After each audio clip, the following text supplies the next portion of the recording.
Hi friends అందరికీ నేనైతే ఈరోజు చేపల కర్రీ చేద్దామని చెప్పి గంగా భవాని లైవ్ ఫిష్ మార్కెట్కి అయితే చేపలు తీసుకురావడానికి అయితే వెళ్ళాను. ఇక్కడ లైవ్ ఫిష్ అయితే నేను తీసుకున్నాను. అది 200 గ్రామ్స్ తక్కువ 2 kgs అయితే ఉంది. ఇవి చనిపోయిన చేపలు. ఇక్కడ లైవ్ ఉన్నాయి, చనిపోయిన చేపలు రెండు ఉన్నాయి. నేనైతే లైవ్ ఫిష్ అయితే తీసుకున్నాను. ఎందుకంటే చనిపోయిన చేపలు ఎప్పుడు చనిపోయినా మనకు తెలియదు కాబట్టి లైవ్ ఫిష్ తీసుకుంటే బెటర్. సో నేనైతే లైవ్ ఫిష్ అయితే తీసుకుంటున్నాను. ఇక్కడ తర్వాత ఆయనకి ఆ చేపకున్న పొట్ట అయితే తీసేసిన తర్వాత ఆయన కట్ చేస్తున్నాడు. చేపలు అయితే చిన్నగా కట్ చేసుకుంటే బెటర్, ఎందుకంటే మనకు మంచిగా ఉడుకుతుంది. సో నేను ఆయనకి చిన్నగా కట్ చేయమని చెప్పాను. ఆయనైతే చిన్న చిన్నగా ముక్కలు కట్ చేస్తున్నాడు.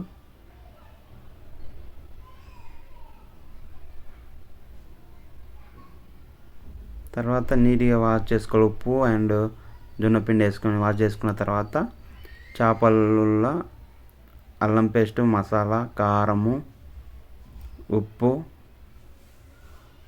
ఇప్పుడు నేను ఇక్కడ 2 kgs సరిపోయిన అన్నీ తీసుకుంటున్నాను. ఇందులో కారం ఎక్కువ పడితే మంచిగా ఉంటుంది, ఎందుకంటే స్మెల్ రాకుండా ఉంటుంది, కర్రీ కూడా మంచిగా కుదురుతుంది. సో ఇక్కడైతే కారము, ఉప్పు, పసుపు, మసాలా, అల్లం పేస్టు, ఆయిల్ వేసుకొని అన్నీ బాగా పట్టిస్తున్నాను చేప ముక్కలకి. తర్వాత చేప పులుసు కోసం అయితే చింతపండు రసం అయితే కలిపి పెట్టుకుంటున్నాను. ఇక్కడ మనకైతే ఎంత అయితే పులుసు కావాలో అంత చింతపండు వేసి వాటర్ వేసి నానబెట్టేసినాను. తర్వాత పచ్చిమిర్చీలు, ఆనియన్ అండ్ టొమాటో అయితే కట్ చేసి పెట్టుకుంటున్నాను. తర్వాత సిలిండర్ అయితే ఆన్ చేశాను, హోల్ పెట్టేసి ఆయిల్ వేస్తున్నాను.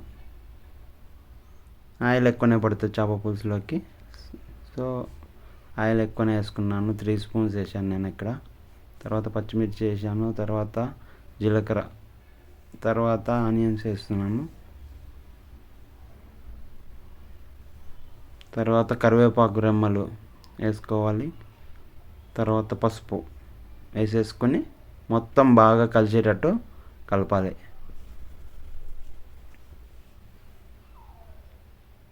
కొంచెం దూరగా అయ్యే వరకు అలా కలుపుతూ ఉండాలి.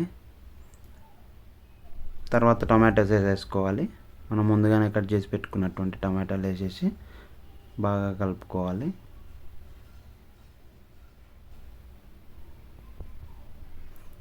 తర్వాత మనం కలిపి పెట్టుకున్నటువంటి చేప ముక్కలను అయితే అన్నీ అందులో కరెక్ట్గా సరిపోయేటట్టు బౌల్లో వేసేసేయాలి.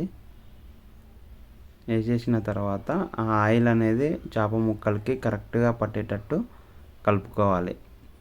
స్పూన్ ఉపయోగిస్తే కొంచెం చేపలు కొద్దిగా చిరిగిపోతాయి, అందుకన్నట్టు నేను ఇక్కడ ఏం చేస్తున్నాను అంటే ఈ విధంగా చేస్తున్నాను. బౌల్ని అలా ఎగిరేయడం వల్ల మొత్తం చేపలు ఆయిల్ కరెక్ట్గా కలుసుకుంటుంది, అందుకని నేను ఇలా చేస్తున్నాను. ఇక్కడ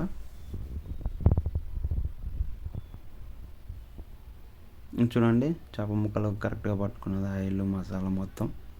తర్వాత మనం చింతపండు రసం కలుపుకొని పెట్టుకున్నాం కదా నానబెట్టి, ఆ చింతపండు రసం అయితే మనకు ఎంతైతే కావాలో అంత వేసుకొని అందులో వాటర్ పోసుకోవాలి. వాటర్ పోసుకొని ఆ చేప ముక్కలు మునిగే వరకు అయితే మనము చింతపండు రసం అయితే పోసేసుకోవాలి. చేప ముక్కలు మునిగే వరకు పోసుకొని కాసేపు లో ఫ్లేమ్లో పెట్టేసి, ఎప్పుడే కానీ చేప ముక్కలు ఉడకాలంటే లో ఫ్లేమ్లోనే పెట్టాలి.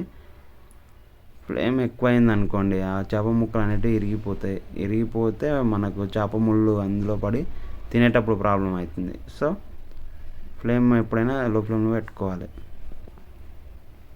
ఒకసారి చూద్దామని చెప్పి టేస్ట్ చూశాను. ఇక్కడ పర్లేదు, బాగానే ఉంది.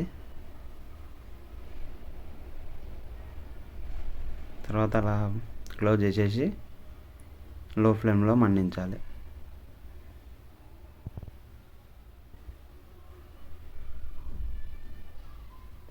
చూడండి, లైట్గా ఉడకడం స్టార్ట్ చేసింది.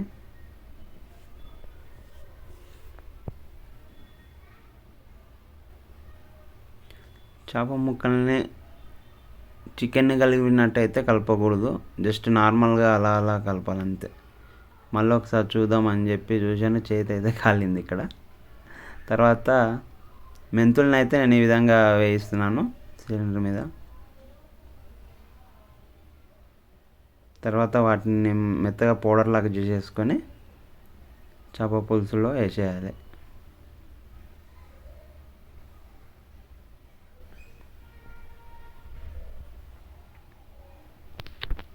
మెంతులు వేయడం వల్ల చేపల పులుసు కొంచెం టేస్టీగా వస్తుంది. బాగా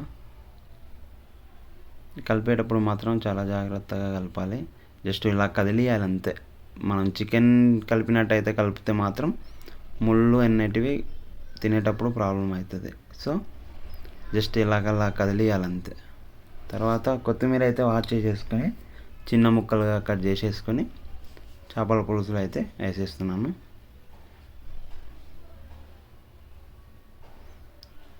తర్వాత అలా లో ఫ్లేమ్లోనే మండిస్తూ ఉండాలి. చూడండి గ్రేవీగా ఎట్లా అవుతుందో చేపల పులుసు, చూస్తుంటేనే తినాలి అనిపిస్తుంది.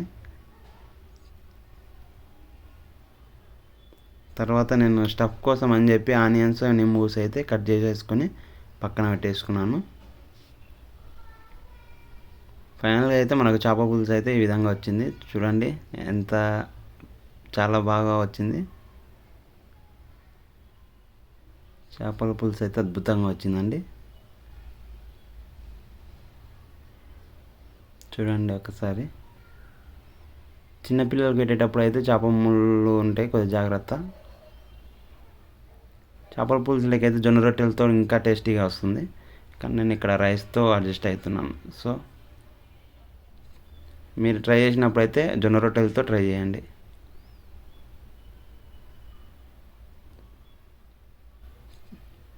Thank you for watching.